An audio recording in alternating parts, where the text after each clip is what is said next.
Welcome to episode 27 of the Views from 314 Feet podcast. My name is Randy Wilkins, and as always, I'm joined by Yankees beat reporter from The Athletic, Chris Kirshner. Chris, how are you? Doing well. Here in Bloomsburg, Pennsylvania. Never heard of this place before booking this hotel. It's about like an hour outside of Williamsport. Just nothing going on over here. I went to college in Lancaster, Pennsylvania, Amish country. So I know a lot of these small. I don't want to disrespect them and call them random towns, but small towns in Pennsylvania. I became kind of like an expert in a lot of those like places. So I actually have heard of it. I might be one of the few people that have. But yeah, that's Pennsylvania for you. Yeah. Not much going on. Chain restaurants. Random Mexican restaurants that probably have no seasoning in the restaurants. Yeah, there's just nothing going on over here. I gotta get out of this town. Yeah. Are you taking the train back?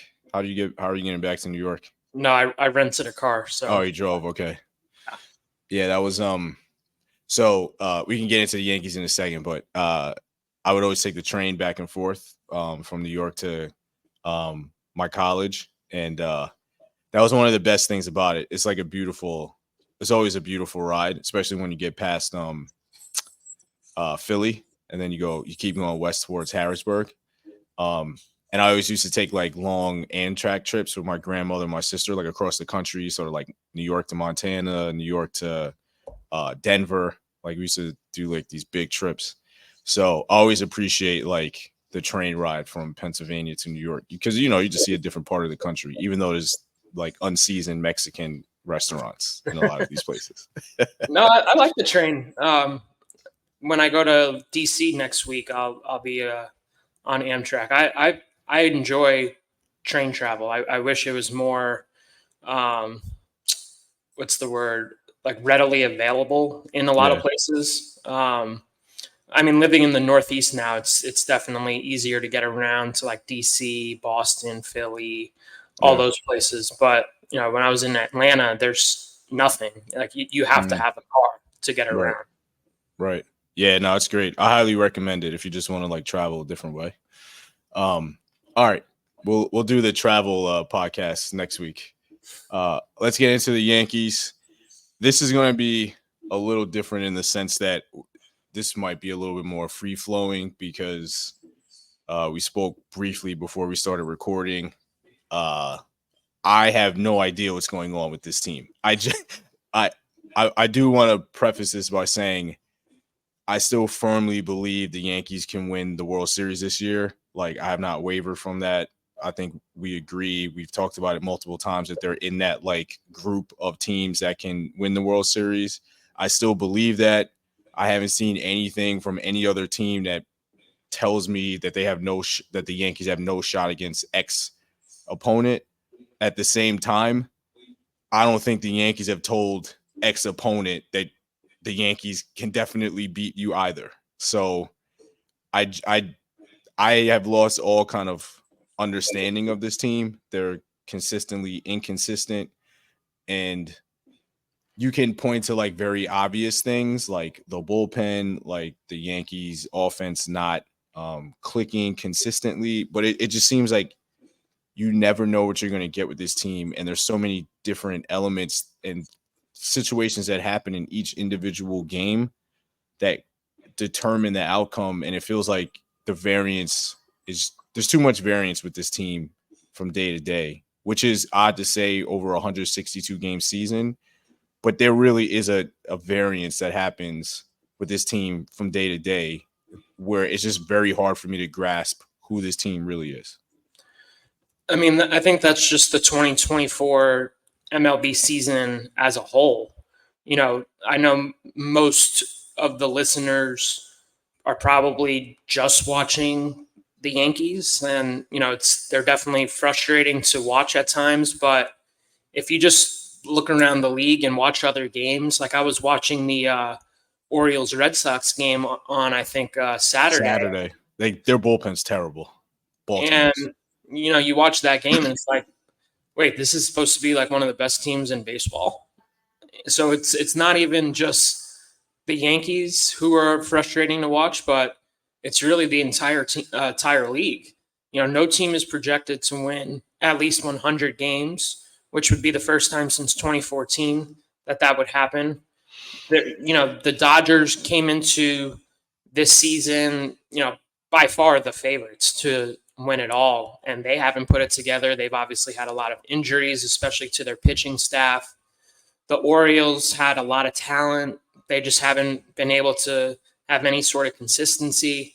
And even the Yankees, both the Yankees and the Orioles have had so many opportunities to put the division race to bed, like even in mid August as we're talking, and neither team has taken advantage. So I think for the division race in particular, it's probably going to come down to the 3 games at home next month. The Yankees have to sweep that series to get the tiebreaker over the Orioles, which is obviously going to be tough. And I think we'll probably be talking about the game right before the All-Star break where Verdugo face plants and Volpe bobbles the ball, because that game in particular could be the difference between winning the division and being a wild card team. I think it's going to be a close race the entire way. It literally could come down to just one game, and if the Orioles have the tiebreaker, well, they're the division champions and probably have the number 1 seed in the American League. So it's a huge difference for the Yankees to either win the division or be in the wild card, because in a 3-game wild card, I don't know how you can trust this team to win. Like I couldn't, like if I was betting money on it, like I wouldn't feel great if I had the Yankees, because they've shown that they can lose a 3-game series to basically any team, regardless of their talent level, as we saw this weekend. I mean, I think the Yankees, outside of extra innings, Gleyber Torres scoring on a wild pitch, I think the offense scored like 3 runs against the Tigers. They were in 2 really tight games against the White Sox. Like it was 2-1, I think, in the 7th inning in that final game against the White Sox before they blew it open and won 10-2. So you never really know what you're getting from the Yankees on a day-to-day basis. Like I wouldn't be surprised if they swept the Guardians this week. They start a 3-game series tomorrow. Well, today when you're listening to this, Tuesday to Thursday. Wouldn't be surprised if they swept them. Wouldn't be surprised if they got swept. I just don't know what to expect with this team on a day-to-day basis. And I think when you're looking at October as a whole, as we've seen in the wild card era, especially, like the team that gets hot in October normally wins. Like the Rangers got really hot.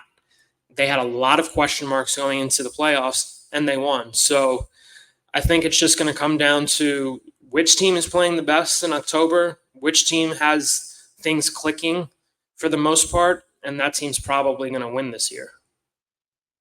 Yeah, it's the dreaded Brian Cashman crapshoot playoffs.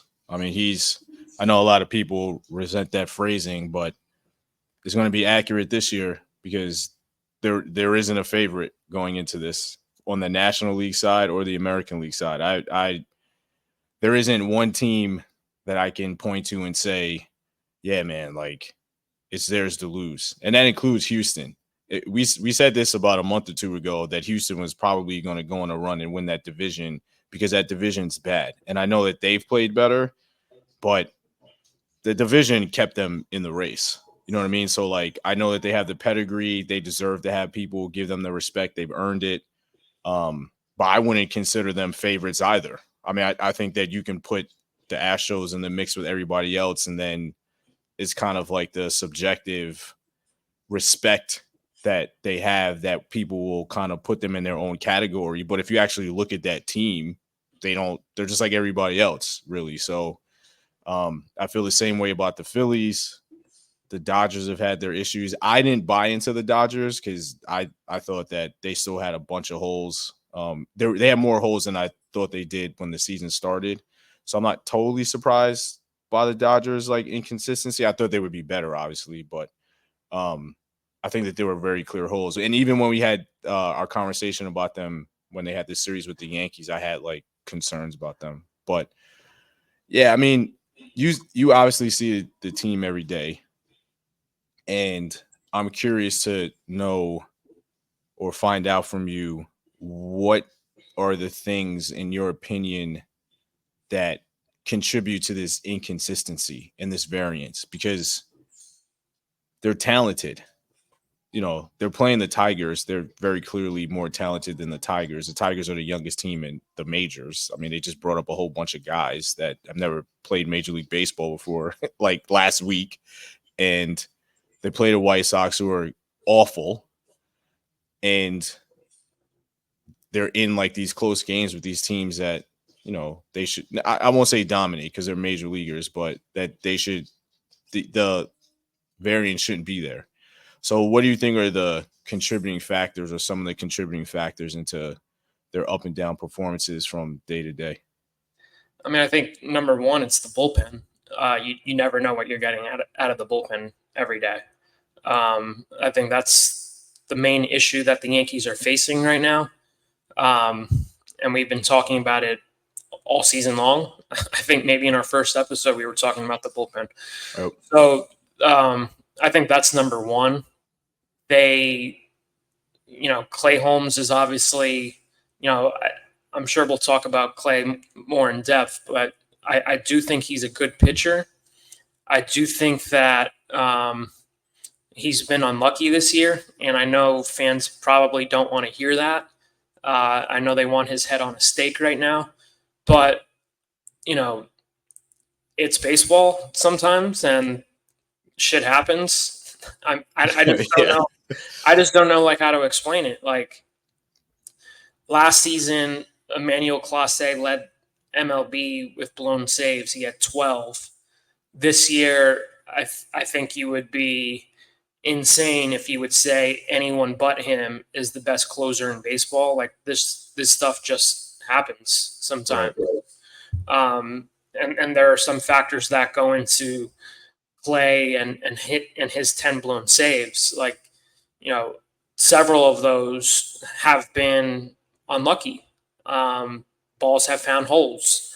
Balls are hit so softly that guys are beating them out for infield singles. Right. Last night was different in that, they were two solid hits, the double down the line, and then Jace Young laced a single to left field for the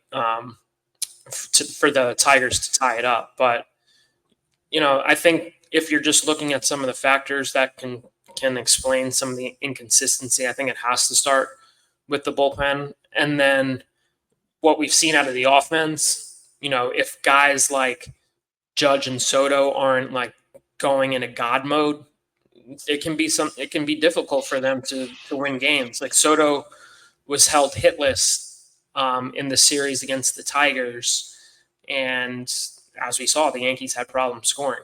So I think a lot of it, when we look ahead to October, their success is going to be, can Judge and Soto continue to play at God mode? And then can the Yankees get 2-3 guys around them who can actually be decent to above average hitters? I don't know. It feels like sometimes it's asking a lot with this team because you just don't know what you're getting out of the guys who are around Judge and Soto in the lineup. Like you would hope that Stanton could be one of those guys, but you just don't know what you're getting out of him. Glaber has hit well, but he just doesn't slug anymore. It's weird. He's a singles hitter now. Right. We've talked about Verdugo and Volpe ad nauseum.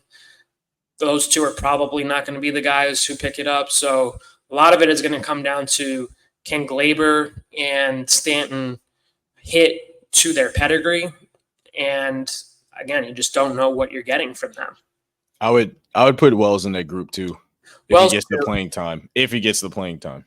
Yeah. Wells definitely. He has shown an ability to hit well. The one thing I'm very curious to see when we get to October like the Yankees just have a complete inability this year to hit left-handed pitching. Yep. And Wells is one of those guys who really struggles against lefties. I know everybody was freaking out when the lineup came out last night against Skubal. And I get that one because Skubal is dominant against both hands. Skubal's dominant against anybody. Right. So it's not really like that big of a difference if you have Trevino in there against Skubal as opposed to Wells. But even just like an average left-handed pitcher, Wells hasn't hit lefties well. And I'm very curious to see if teams just throw their lefties in the playoffs against them. Like they haven't hit lefties well at all. And if they play the Astros in the playoffs at some point, Valdez and Kikuchi could be game 1 and 2, and you're down 2-0 because you haven't hit left-handed pitching all year. So it's certainly a problem. And at this point, like, we're almost in September. They haven't hit left-handed pitching all year. I mean, at this point, I don't think they're going to be able to hit left-handed pitching. Yeah, it's interesting how for so many years the issue was they couldn't hit right-handed pitching, and now it's like the opposite, even though they still have a bunch of their right-handed hitters in the lineup. It's not like they've completely switched over to the left side. It's way more balanced just handedness wise. And now they have a total issue with any kind of lefty, like you mentioned. You could be Skubal, or you could be some like junk baller guy who just happens to throw left-handed and they can't hit him. Yeah, it's weird. Yeah, it's very weird. One thing I've noticed, while you were speaking, I was trying to quickly look this up, but I'm kind of like going in different directions. One thing I've noticed, at least offensively, and I tweeted about this specifically about Alex Verdugo, but I think that this is true for a bunch of guys right now. And I'm not sure if just because it's like later in the season, guys are tired or whatever, but it feels like they're struggling against fastballs. And I know Verdugo's had struggles against fastballs all year, but it feels for a bunch of guys, they're just not handling four-seam fastballs, especially up, really well right now. And like another guy that I know that's true. It happens like all the time is Glaber. And I think that's part of the reason why he's not slugging as much. It just feels like he fouls off a lot of four-seam fastballs and he's tipping a lot of them. And like, he's having some like bad luck because the catcher will catch the tips. I mean, that, there isn't a skill there. It's just luck. Volpe, the same thing. There's like 3 guys I can think of like right off the top of my head that at least recently it feels like just dealing with fastballs has been an issue. Verdugo's had an issue with that all year. Like you can guarantee, I'm not trying to like dump on Verdugo this week. This is just an observation. I'm not like, you're sure? I'm totally sure because I'm not going to say anything else about him beyond this. There's like 2 things that I feel like I know I'm going to get out of an at bat from Verdugo. Him missing like 2 fastballs, like right in the zone. He'll just foul them off. He'll just miss them, and or like a ground ball to second base. And I feel like sometimes they're connected. Like he just cannot score up a fastball consistently. I don't think Glaber can either. And Volpe, back in that slump, I think is also having issues with four seamers. Now, this is just, I was trying to look it up, but I was also like paying attention to what you were saying. So like my search wasn't great. It just feels like to the naked eye going from game to game when they have these like up and down offensive performances, that's like one of the issues here. And I don't know if that's just happening because it's happening and, it's the dog days of August, guys are tired and it's like hard to hit velocity even when you're like feeling good, or if this is becoming a trend. I'm not totally sure, but it's something that I've noticed in these games where the offense is not like totally clicking, that there're just a lot of fastballs that guys are just missing. And if they do make contact, they're like not driving the ball. So it's just something that I've noticed like over the last like couple weeks, actually. Even when they were going well, like they did better against fastballs than they are right now. I looked it up with Verdugo because I know Volpe has been worse against fastballs this year. But I was curious to see what Verdugo was doing this year. His slugging against fastballs is way down. He's slugging 364 against fastballs this year. Last year was 497. Batting average 212 against fastballs this year, 280 last year. I don't know what Glaber's at. I'm sure it's down just because he's obviously having a worse offensive season as a whole this year.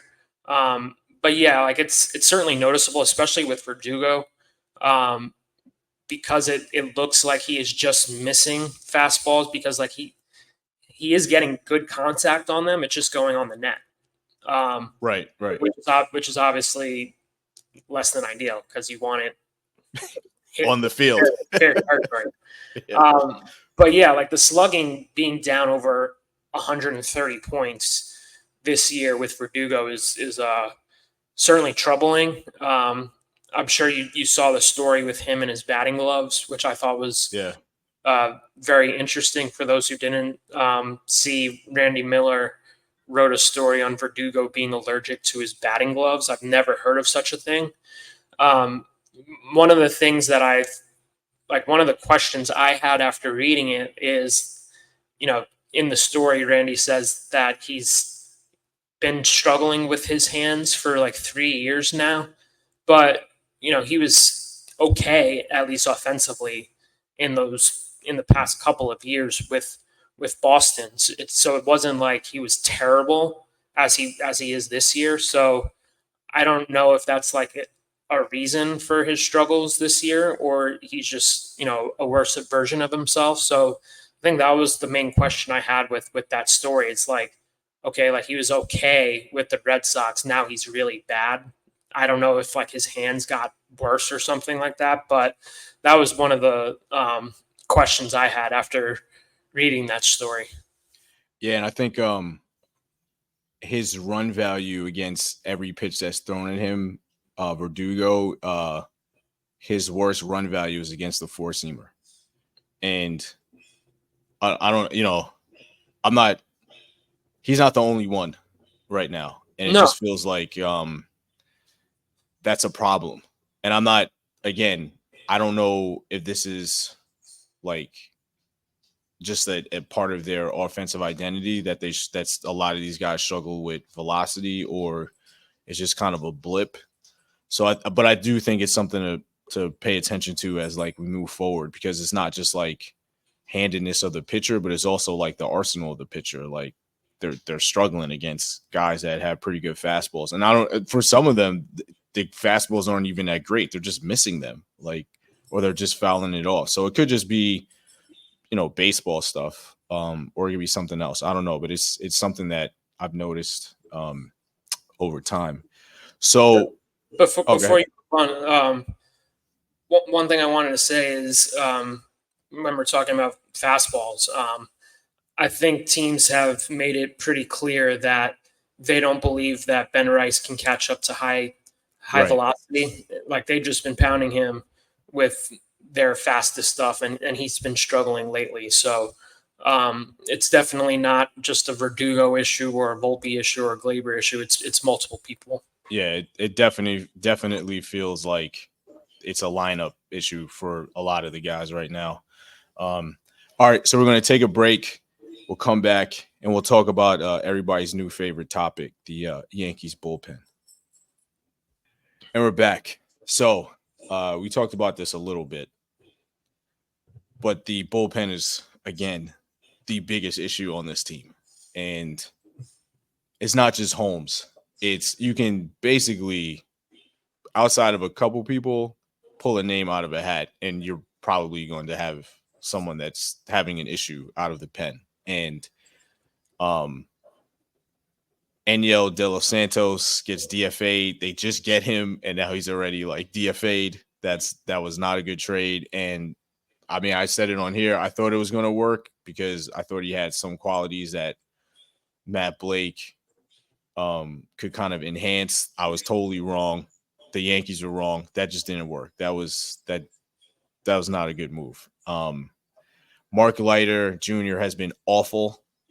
And for some reason, I believe his usage of his splitter has decreased, which makes no sense to me. That's like his best pitch. And I believe we had spoken about this when they got him, that, we thought it was a little odd that they acquired somebody whose best pitch is a splitter, which is completely an outlier for the profile of pitchers that they bring in. And it feels like it's not working right now. Because I don't even remember him throwing splitters at this point. And I know Boone yesterday talked about his fastball, but it's like his better pitch is a splitter, and it feels like he's not using it as much. Holmes, I agree with you. In terms of just like some of the bad luck. It also, I'll just keep saying this, like his command needs to be better. Like he's also like creating some of the bad luck just because his command is so inconsistent.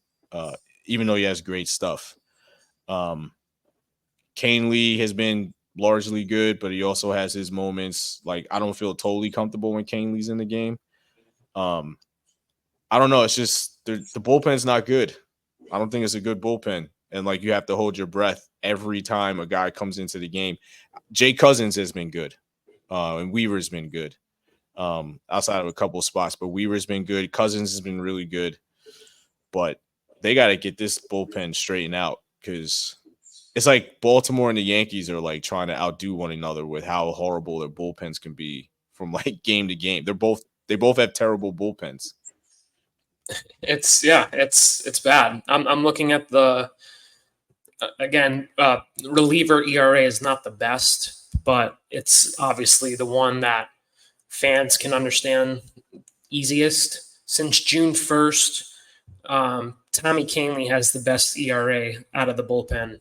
He has a 1.91 ERA over 28 and a third innings. Second is Jake Cousins at 1.99.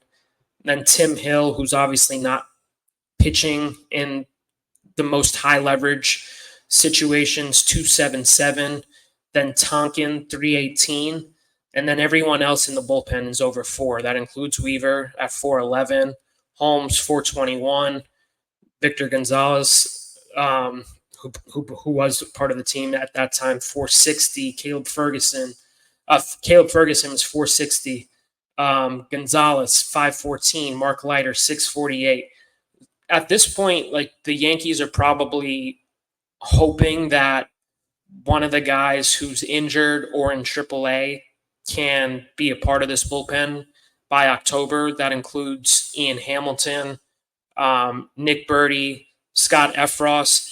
But the Yankees have already told us how they feel about Effross and Burdi in particular, because they called up Tim Meza this weekend, who they signed off the waivers after the Blue Jays DFA'd him. And Meza was terrible this year with Toronto. He had I think it was an 8.03 ERA with the Blue Jays, which is absolutely absurd.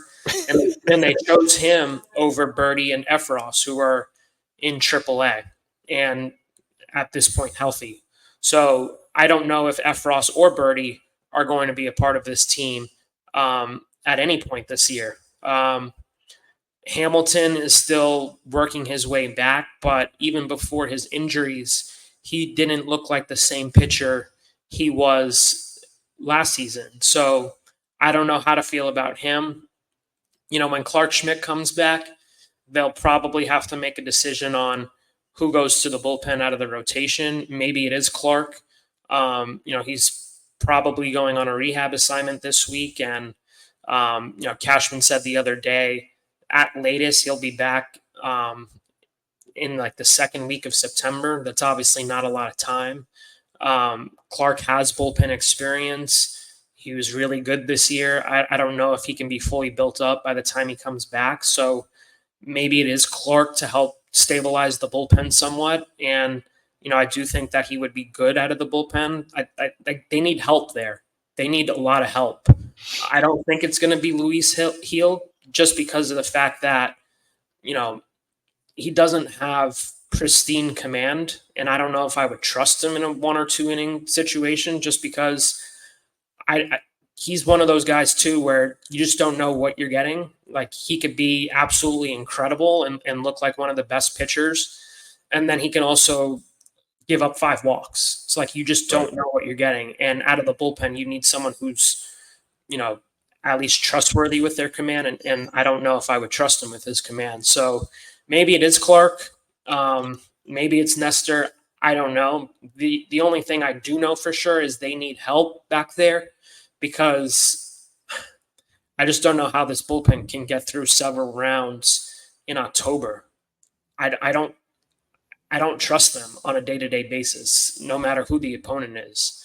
And I know fans definitely hold their breath when Clay Holmes comes in, but there's so many guys in this bullpen right now where you just don't know what you're getting that day. Yeah, I mean, I share the sentiment. I said multiple times last night to myself or the TV or whoever I was talking to, they need like 2 or 3 more runs to win this game. And I'm talking about a game against the Detroit Tigers, who have thrown the towel in and decided that this was going to be, that they were going to finish this season to develop their young guys, who I think their young guys were okay. They were fine. Like, I don't think that they were like overly impressive. I like Colt Keith, but he's been here all year. He's starting to get it a little bit, but it's not like I didn't see like super impressive young guys that you're just like, wow, okay, like I see why they're making this decision to go this way. That's who they have, and they're rolling with it. Yeah, I mean, I think I like some of their young guys. I think Riley Green is good. He's having a really good season. Yeah, I don't. Riley Green. Yes, Riley Green is good, but he was also wasn't he an All-Star? This year, I don't know.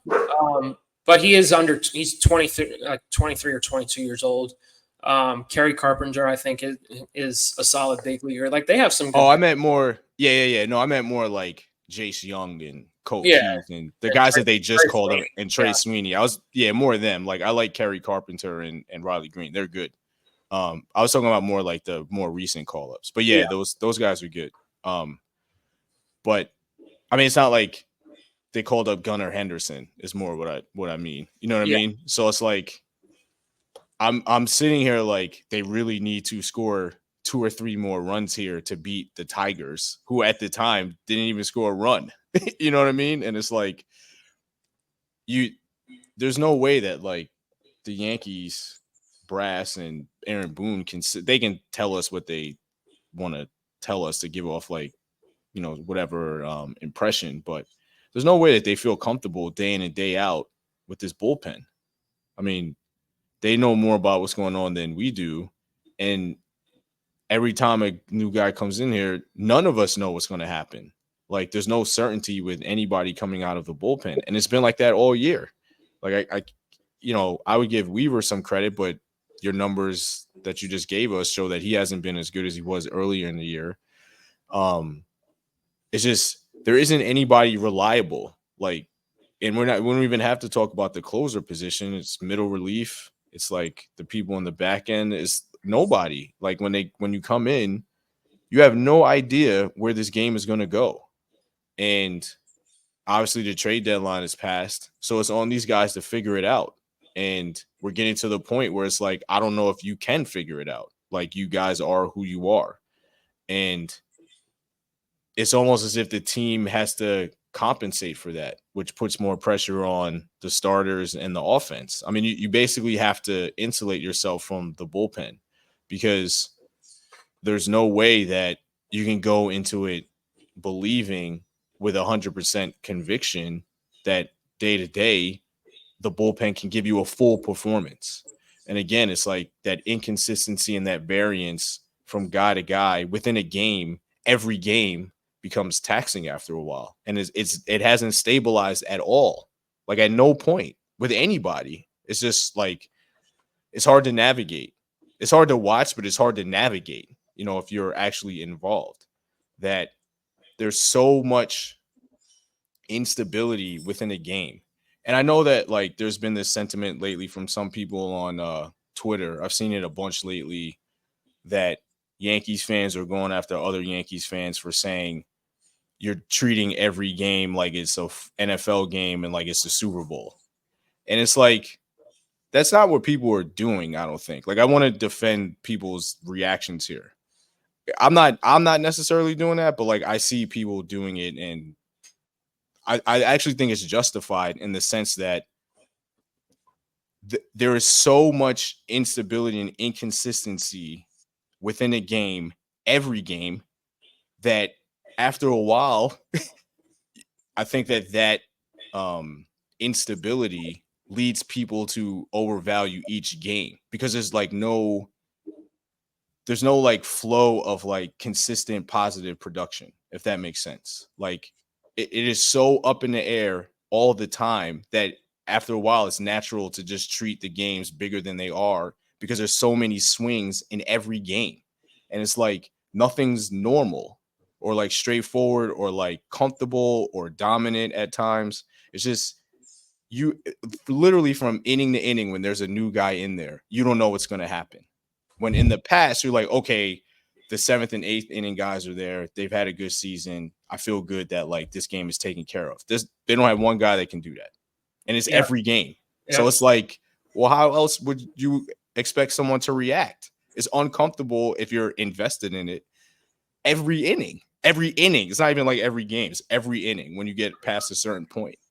And it's like, if they don't score runs, then I think people's anxiety or whatever starts to rise because you know what could happen. And it happened again last night. I think two things can be true here.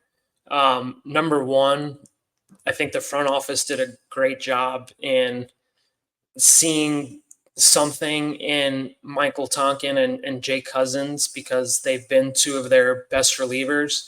And I also think it could be a problem that a team with World Series aspirations is relying on Michael Tonkin and Jake Cousins. Yep. And that's kind of the reality of the Yankees bullpen situation right now is like those two guys are going to be pitching big innings in October at this point.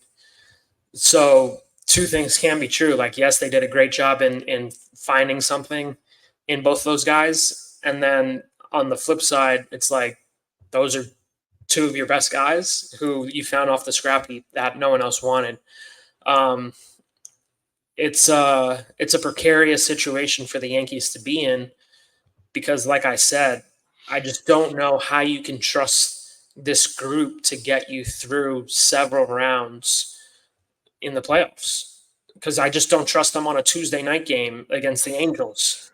Right. Like, how are they supposed to get through, the Astros, the Orioles, or whoever, the Guardians, the Twins, whoever they face in the playoffs? Like, I don't know.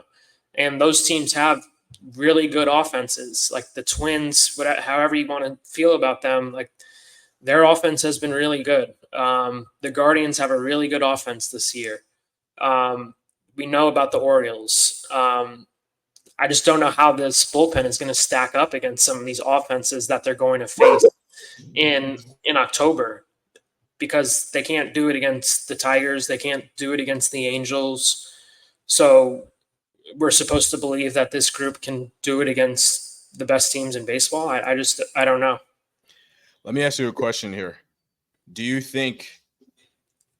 believe in teams playing down to their competition? And if you do you think the Yankees are doing that? I do believe it to some degree. I asked Verdugo like if he felt like it was a wake up call when the Yankees lost, and apparently that pissed some people off in the clubhouse. Whatever, like it doesn't bother me. Like I think it's a fair question. You lost against a team that had 27 wins. Sorry. Wait, hold on. The players were mad at you for asking that question? Yeah. Seriously? Yeah. Oh, come on. Yeah, I mean, come on. Yeah, I mean that's a separate issue. It sounds like it. But like, are they like going into the game thinking like, oh, it's the White Sox, like we should just beat the ever living shit out of them, and it doesn't matter like how we play because we'll just win at the end of the day. I don't know how they're feeling about that, but even outside of this year, like it's definitely been a recurring theme that the Yankees sometimes struggle against teams that they should definitely beat. We saw it earlier in the season against the Reds.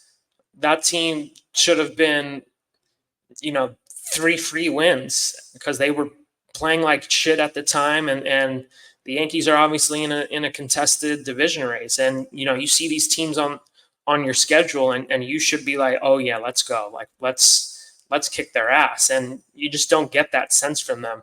It kind of goes back to, we've mentioned it before, like the Harrison Bader quote, like, yeah, everything's good, we'll just get them the next day, and doesn't matter if we win or lose today. Everything's all good. Right. But yeah, I don't know.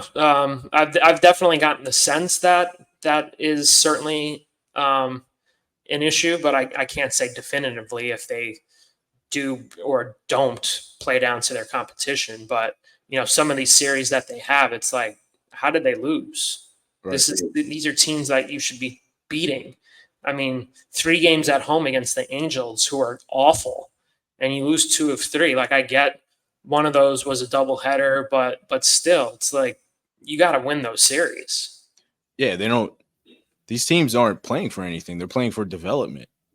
You know what I mean? Like some of these, the White Sox and the Tigers clearly are just playing these games out to evaluate. One, with the White Sox, a manager.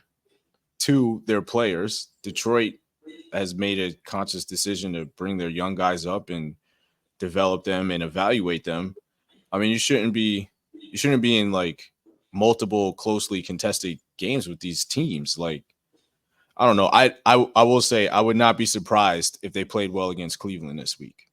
No, I wouldn't. I mean, like I said, I wouldn't be surprised if they swept them. I wouldn't be surprised if they got swept. That's exactly how it is. Yeah, I mean I mean, I don't want to go so far as to say that they play down to their competition, but it just feels like they're in too many close games with teams that they should just be taken care of. Like, they're not free wins, but they're easier wins than obviously playing like a team like Cleveland. So I don't know. It's odd. One more thing with the bullpen. I'm strictly speaking as a fan here now.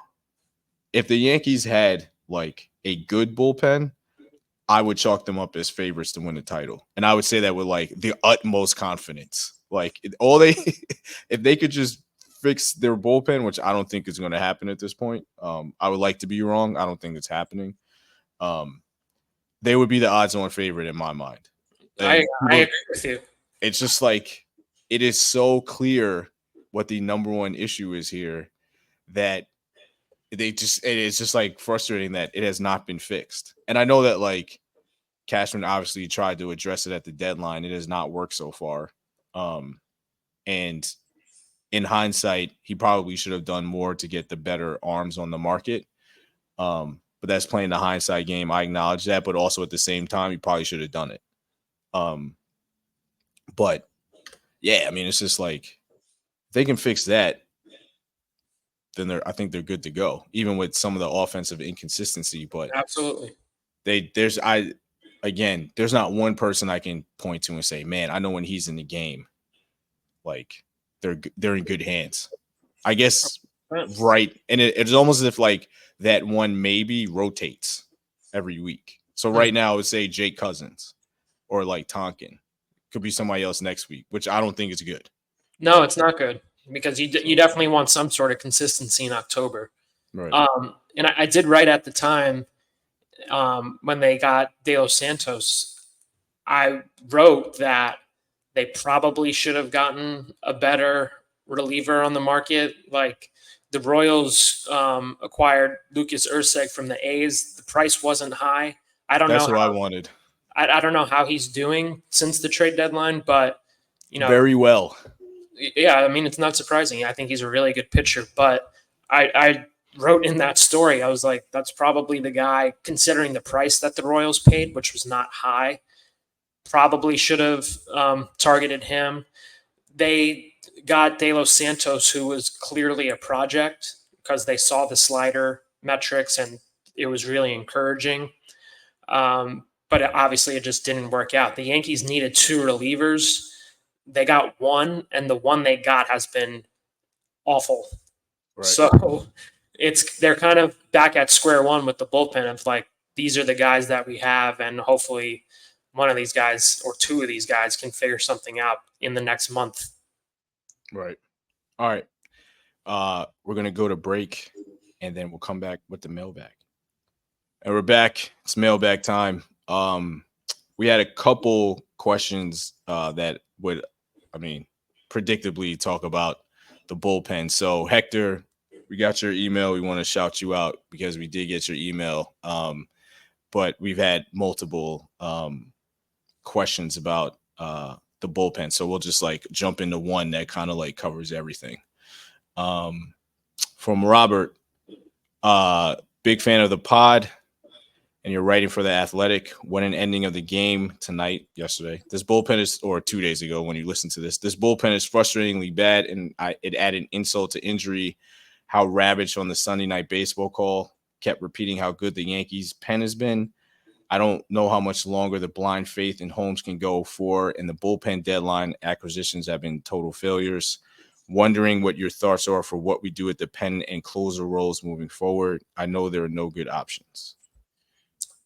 First off, I did not know that Carl Ravitch said the Yankees pen has been good. He said it multiple times, and I know everybody was like, "What pen are you talking about?" I don't know what games he's watching. I don't know either. And I like Carl Ravitch; he's awesome, but I didn't know what he was talking about. Yeah, that is funny. But as far as the closer role, I still think it's Holmes. Honestly, I think there are no better options, really. I mean, you can talk yourself into Luke Weaver or Tommy Kahnle or Jay Cousins, who obviously doesn't have much experience in those situations. He just got his first career save in Chicago the other day. But I still believe in Holmes. I do think he has been very unlucky, truthfully. And, luck usually evens out over time. I know it's, we're almost in September now. I still think he's the best option, honestly. Like, since they acquired him and made him the closer, like, his numbers are good. And, I think sometimes Yankee fans in particular can be, what's the word? I guess aggressive toward closers. Like, ever since Mariano retired, like, they just expect every time the game's in the ninth inning that the Yankees are going to win if they have a lead. It's just not like that realistically, like across baseball. Like, you're going to lose games. Mariano was one of one. We'll probably never see someone like him again. I still think Holmes is the guy, honestly. I do think that luck will even out over time, and kind of have to hope that it does, because, I don't think Luke Weaver is much better than him, and I don't think Tommy Kahnle is a much better option than him. Yeah, I agree with everything you said. That my only thing, and I'll keep going back to it, is his command. I mean, if he had better command, then I think he would be like a dominant closer. I think that has a lot to do with it. Yeah, I mean, I don't want any of those other guys closing. I mean, he has the best stuff. I do think he's been unlucky to a degree. I think he creates some of that bad luck, so he's not like totally absolved from it. But yeah, he's the only option. I agree with you. I mean, he's the closer. Boone did kind of give like a. Yes, I did think his answer was interesting. Yeah. If you didn't hear the post-game press conference on Sunday, usually like when we ask those kinds of questions of like having faith in a player, or, is he the guy? Boone normally would like shoot that down and, be very definitive. Sometimes he'd be like, why are you asking that question? Like, that's stupid, essentially. Right. Like how his answers come across. He did kind of leave the door open to a possible change in the future. Like, he did say Clay is his guy, but it wasn't 100% Clay is our guy and that's it. No one else is in the conversation. He mentioned the fact that several of the bullpen arms have been throwing the ball well. I would disagree with that, but that he is the manager, so he's going to say that. Maybe he talked to Carl Ravitch. Yeah, Carl Ravitch is actually Mike Harkey now. Exactly. But yeah, I did think his answer was interesting though, because it wasn't the definitive Boone answer that he usually gives of this is my guy, no one else is coming for his job, and that's it. So we'll see moving forward. I do think that they'll still have Holmes in the closer role, honestly. And until someone emerges who looks completely shut down in the 8th or 9th inning or 7th inning, then I think for the foreseeable future, it's probably going to be Holmes. I'm with you. I know people don't want to hear that, but I mean, they're kind of stuck between a rock and a hard place, as they say. All right. Next question. Randy Cadenhead. It's a good first name, Randy. Clearly, Wells has earned the number 1 slot. Are you confident in how Boone will handle this? Sure, he needs a day off a week, but come on. I hope he handles it. I mean, we spoke about it earlier. Wells against left-handed pitching, he's not good yet. So there is a lane, everybody's favorite term this year, for Trevino to get some starts, and he's clearly going to start when Cole pitches. I mean, I think that's pretty obvious. Yep. But I hope Boone handles it, but I'm not confident or totally like convicted in that idea. I mean, Boone does look at the numbers, and he does like platoons, and he does like to play that matchup game. And I know what he said in terms of Wells earning more playing time, but that might just be like 60-40, not 70-30 or 80-20 in Boone talk. So I think this is a wait and see thing. I'm not totally convinced that the person that should be playing more will be playing more, just going off the history of how Boone deploys these players when he has the options, and a very like legitimate reason when it comes to performance against left-handed pitchers that also factors into this. So I can't say with 100% conviction that Wells will get the bulk of the starts. I don't know how you feel, but I feel a little differently. We just talked about like some of his answers to questions about being definitive, and one of the things that he has been definitive on, especially in these last few days when we've asked about it, is the split between Wells and Trevino. Like, I get Trevino played 2 of the 3 against Detroit this weekend, but let's say the Yankees have 7 games in a row. Honestly, I do think the split would be 5-2 in Wells's favor. He certainly, Boone has certainly made it clear that Wells is the starting catcher. So I do think that the split isn't going to be 60-40. It's probably closer to 70-30. And with catchers in particular, I know fans like lose their shit when they see Wells on the bench for Trevino, but it's a very demanding position. No catcher is catching 7 days a week, especially one who is a big part of this team, as Wells is now. You need him fresh for October. There's no reason to be playing him 7 days a week or 6 days a week when Trevino is a Platinum Glove Award winner. The pitching staff loves pitching to him, and that's probably the most important part of being a catcher, honestly, is the defense. And Trevino is arguably the best at it. So Trevino is going to play, but I do think that the split is probably closer to a 70-30 than a 60-40 in favor of Wells, because I do think that Boone has made that part very clear that Wells is the team's starting catcher. I think Tim has made it clear that Wells should start every game. I mean, that's his reaction to all of this. Let me ask you this, and then we can get out of here. Because I know you have to check out of your hotel from beautiful middle of nowhere, Pennsylvania.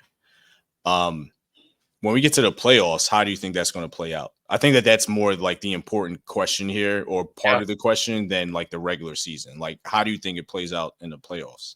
Yeah, I mean, I think game one, Trevino's probably catching because Garrett Agreed. and Trevino have a very good relationship, and it's clear to me that Cole is most comfortable on the mound with Trevino. Fans may think that's stupid, but if the ace of your team thinks that Trevino helps him pitch better, then you know what? You start Trevino. Um, it is what it is. I think fans would take 6 scoreless innings and Cole looks comfortable on the mound rather than Cole giving up 4 runs to Wells because he doesn't feel most comfortable. I think that's the trade-off you have to make in this situation. So I would expect that when game one rolls around, whoever they're facing, lefty, righty, doesn't matter. I assume Garrett Cole is going to be starting game one, and I think Trevino is going to be behind the plate. After that, I don't know. Carlos has pitched a lot to Wells. If Carlos is the game two starter, I would think that Wells is probably behind the plate. And I still think the split is going to be in Austin's favor in the postseason. It's possible that the only time that Trevino's behind the plate is when Garrett is on the mound. I think I'm with you on that. Hopefully they'll have a long enough playoff run so we can actually see how it unfolds. But yeah, Trevino is definitely starting game one. I mean, that you can lock that in right now. So yeah, we'll see how it plays out. But thank you for the question. I think it's something to monitor as we move forward, see how it all plays out. So we're going to wrap this up so Chris can get out of his hotel room. Any final thoughts before we get out of here? I'm looking forward to leaving Bloomsburg and getting back to Manhattan. It's good. Yeah, I'm looking forward to Old Timers Day this weekend. A-Rod is making his first appearance. Yeah. CeCe's making his first appearance. I'm interested to hear what some of these guys think of A-Rod getting his respect from the Yankees. It'll never happen, but I am interested in hearing if they think that A-Rod should have his number retired because their opinions do matter. I want to ask Jeter about it. I'm very curious to know what he would say about it on the record. I'm sure off the record it may be a different answer. I don't know, but I am interested in hearing if they think that A-Rod should be in Monument Park. I get the history between the him and the franchise. It'll probably never happen. But if you look at his numbers, undeniably one of the greatest Yankees in the team's history. And he helped win them the title in 2009. Like without A-Rod, I don't know if they win. Yeah, I have a very hard time seeing that happen. It's not gonna happen, but I am interested in hearing what some of the guys in Monument Park think about it. I will say this. I don't think there's any shot of it happening. I mean, I'm going to say it, but we can't have a long conversation about this. I don't think it happens as long as Cashman's there. I agree with you. I mean, I just don't think it's happening. Yeah, I don't think it'll happen. With how it ended and how things transpired, there's probably a 0% chance. Yeah, maybe way down the line, but I don't think it's happening anytime soon. Yeah, I agree. Not with the current group of people that are there. Nope. My final thought, I just want to give a shout out to Jazz Chisholm Jr., who completely nailed the spirit of the Little League game yesterday. He totally nailed it. He did everything right. And that was so great to see. And especially with those reports from anonymous people questioning his character, when really that was all about him speaking up about his experience in Miami, and people twisted it into something different. I thought he was the most impressive guy out of anybody that showed up to that game yesterday. 1,000%, 1,000%. And I'm glad you mentioned it because that is part of being a professional athlete, is doing stuff like that. And he went above and beyond. when we talked to Jazz after the game, like he showed us like his text between him and Russell McGee, the guy who he's now calling his little brother. Like they exchanged numbers. Jazz is going to be sending him like all the equipment that he could possibly need to, be a baseball player. I thought it was really cool. He basically spent the entire game in the bleachers, Right. which, Yeah, right. which was cool. I know the game didn't end how Yankee fans wanted, but part of the experience is helping the kids in attendance have lifelong memories, and I'm sure all the kids there are going to remember that they got to watch a baseball game with a major league player. Like literally right next to you. He was sitting in the seats. Like, yeah. It was awesome. And then Cole signing the kid's hat, who I think also his first name was Cole. Mm-hmm. And then the Canadian team doing the shuffle with Soto and like Soto like acknowledging it. Like that's cool. That's cool stuff. Yeah, it's good. And the Tigers like doing things with the kids as well. I just thought that that was just like really impressive from a lot of people. Also did not know that like Chisholm was so into like anime. So it's like something that I learned about him too.